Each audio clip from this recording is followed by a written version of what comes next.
Welcome to Breaking the Cycle of Poverty, featuring Jay Height, Executive Director of Shepherd Community Center in Indianapolis. On this episode, we are continuing our conversation about the 10 assets that Shepherd's leadership has identified as essential for a person to leave poverty behind permanently. Today, we'll talk about the importance of being able to advocate for yourself, as well as the need to understand and function in the mainstream culture.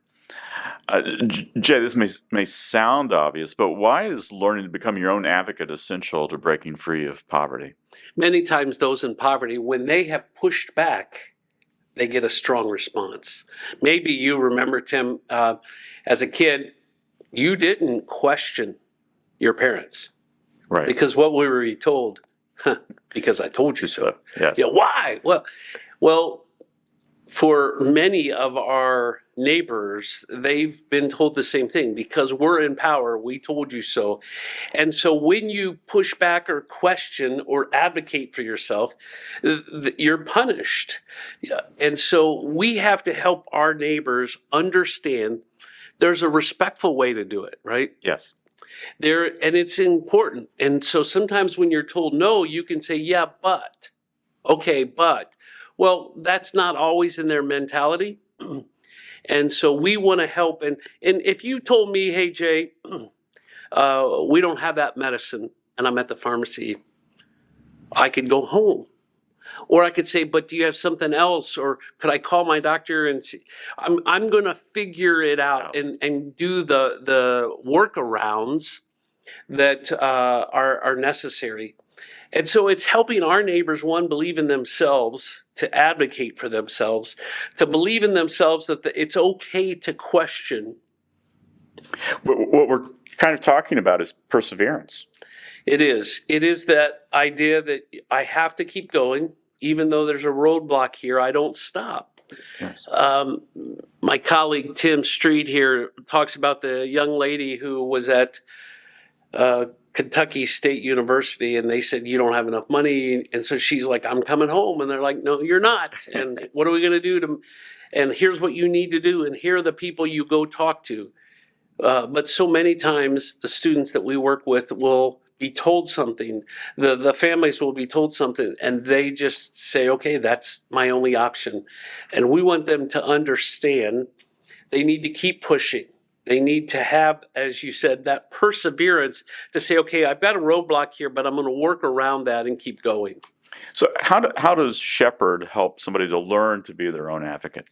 Well, first, I think it's important for them to understand who they are. They have the thumbprints of their Creator all over them. Yes. That they're beautifully and wonderfully made.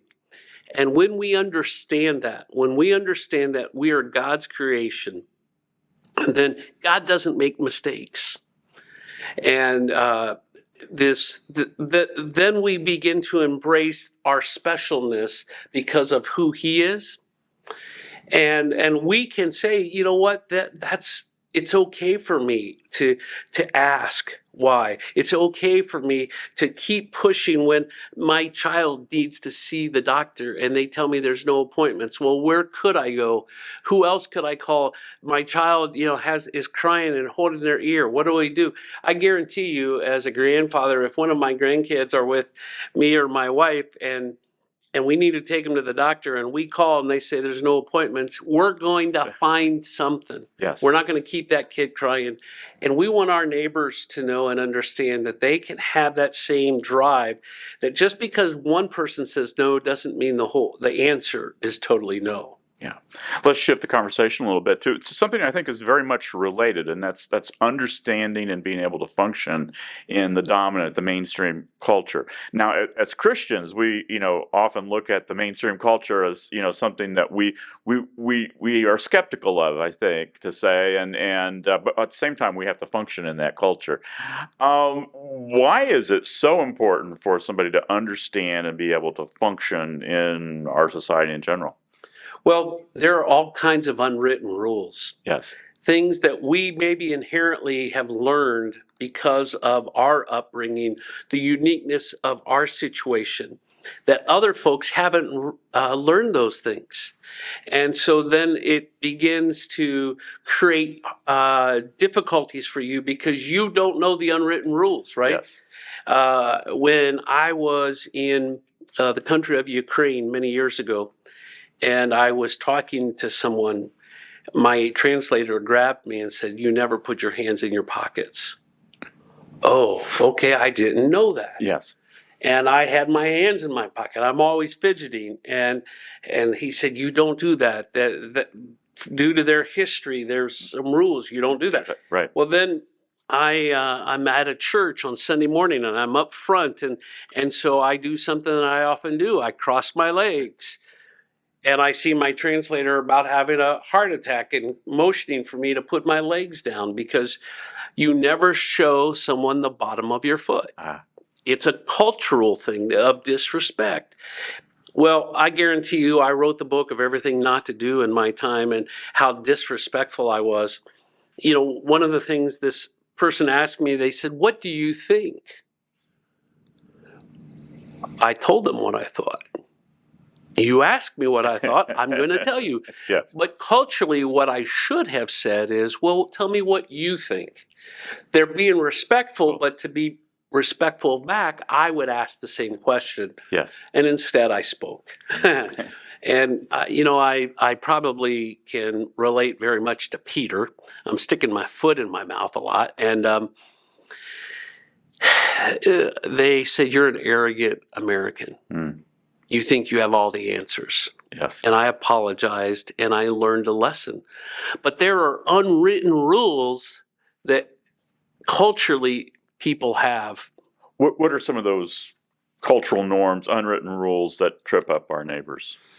Well, I think there's, you know, one of them is if you call and someone says no, it's okay to say, "What else could I do? What are the other options?" Yes.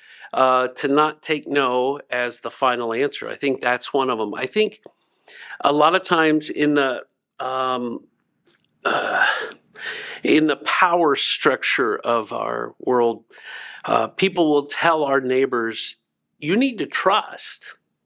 You just need to trust the system." But the system has never trusted them. Right. The sister, and so it's this idea of how do you model that?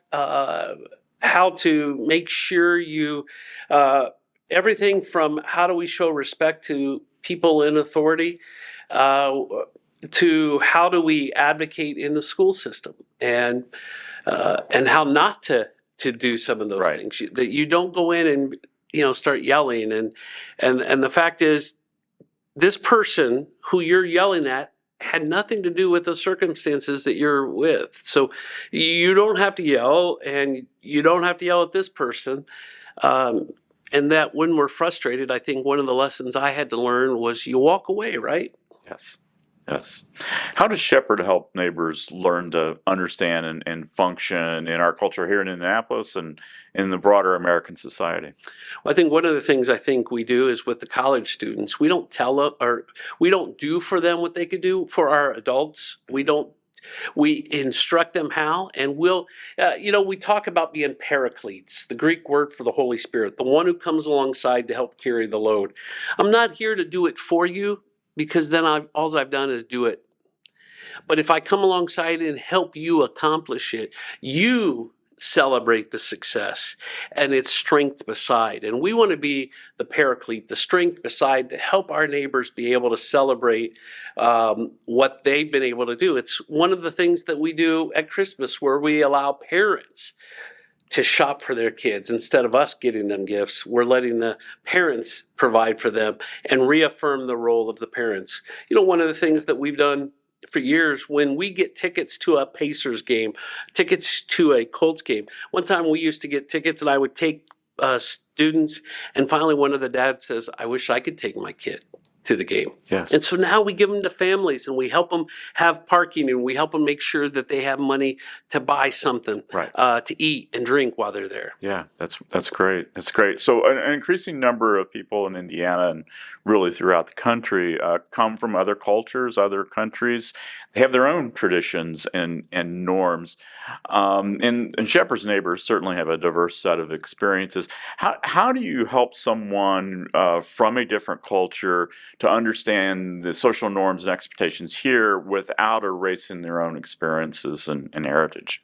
I think first we have to honor their heritage. Yes. And so it means I'm asking more questions. Tell me about that. Tell me how you would handle in your culture, Tim, how would you do such and such? And so I'm asking questions and hearing, and then I'm able to say, have you thought of possibly doing? I don't say this is what you do and this is what you don't do. None of us like the rules, right? Sure. None of us like the first day of school and say, okay, in class, you can't do this, you could do this. I responded better to that teacher who says, this is going to be a fun year, we're going to learn. Well, that's what I want to do. I want to learn from my neighbors. And then on that journey of learning from them, I hope that I can help them learn as well. It's a mutual trip for us, a mutual journey. Yes, sounds like it starts with respect. Respect and trust. We have to say to our neighbors, you can trust, but we also have to trust them and demonstrate that trust. Great. Thank you, Jay. For 37 years, Shepherd Community has made a lasting difference in the lives of thousands and thousands of neighbors, and the Shepherd team couldn't do that without the support of donors, partners, and volunteers. To learn more about how you can help, please visit shepherdcommunity.org. Thank you for listening. Thanks.